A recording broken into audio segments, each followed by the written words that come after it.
$50,000 home price cuts across the board for everyone. That's what it says. In one of Trump's first-day executive orders, we could see a revolution coming to the housing market. So in this video, I'm going to break down the details, the drama, and exactly what every homeowner and home seeker needs to know right now. Let's cut through the noise and get straight to what matters. Just hours ago, Trump signed what might be the most aggressive housing relief package we've seen in decades. The big headline from the memo: delivering emergency price relief for American families and defeating the cost of living crisis. President Trump's executive order aims to deliver emergency price relief for housing. That means lowering the cost of homes, boosting supply, and slashing red tape. Here, imagine this. You're looking at a home that costs $400,000. According to Trump's executive memo, government regulations alone are forcing you to pay an extra $100,000 for that house, meaning 25% of your home's cost might be pure bureaucracy. But he's putting an end to it. And that sounds great, right? But how is this actually going to happen? And who wins or loses in this scenario? Here's what the order specifically targets. Number one,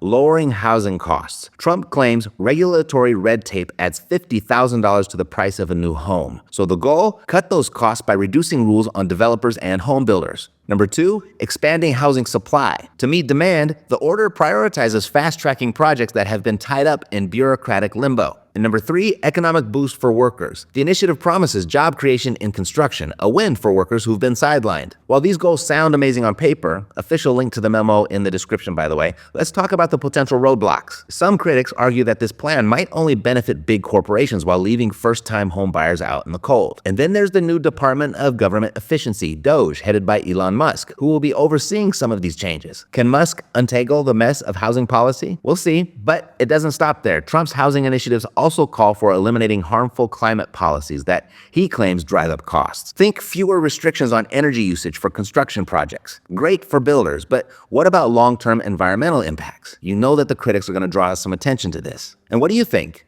Should we prioritize cutting costs today, even if it might come at a different cost tomorrow? Drop your thoughts in the comments. I want to hear your take. Now next, let's talk about the major reshuffling happening in federal housing agencies.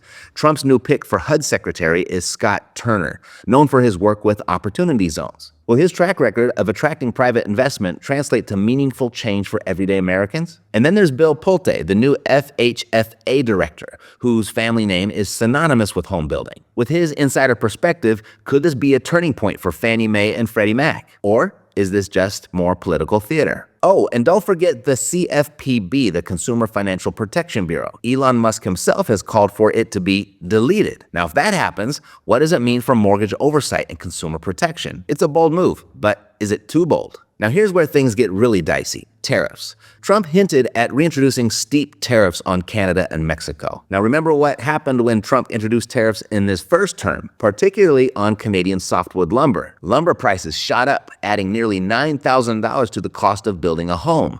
But overall, here's where the numbers ended up. During the Biden administration, the average American household got hit with nearly $50,000 in regulatory costs. But during Trump's first term, he managed to cut costs by $11,000 per household. That's the difference between making or breaking your down payment. So, what does this all mean for you? Well, here are three critical things you need to know right now. Number one, if you're planning to buy a home in 2025, you need to understand this crucial market dynamic. While Trump's regulatory cuts might initially push prices down in overregulated markets, that relief could be incredibly short-lived. Why? Well, there's massive pent-up demand from buyers who've been priced out of the market.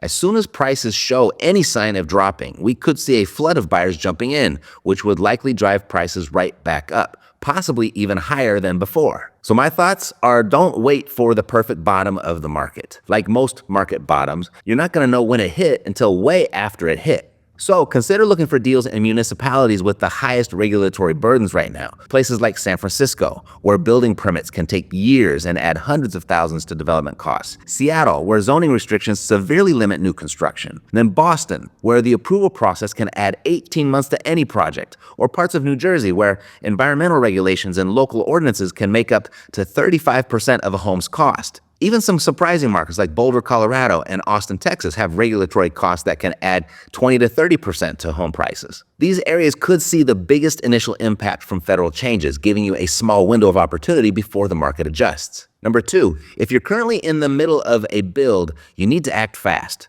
Those potential 25% tariffs on Canadian lumber could hit as soon as February 1st. Talk to your builder immediately about locking in material prices right now. And here's something many buyers don't realize. You can actually pre-purchase critical materials through your builder to protect yourself from future price increases. This involves working with your builder to identify key materials, especially lumber, that could be affected by the tariffs, and either purchasing them directly or adding a materials purchase rider to your contract. And number 3, if you're thinking about selling, here's the most important advice I can give you.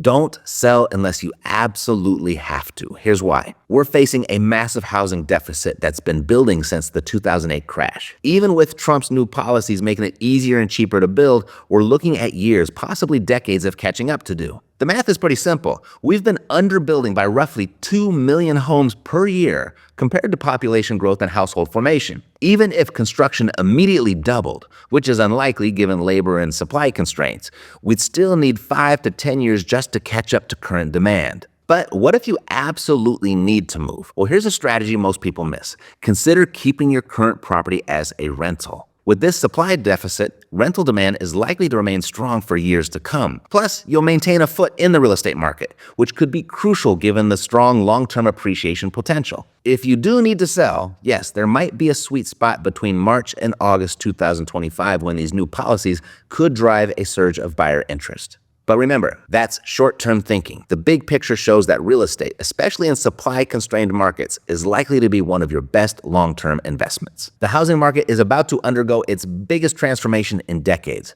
Whether that's good or bad news depends entirely on how you prepare. Trump's plan is ambitious, no doubt about it. But like any bold initiative, it comes with risks. Will the promised relief come fast enough to make a difference, or will we see unintended consequences that set us back even further? If you're worried or excited about what's next, you're not alone. Hit that subscribe button because we're following the story closely, breaking it down so you're always ahead of the game. Until next time, stay informed, stay prepared, and as always, keep building your future. Take care.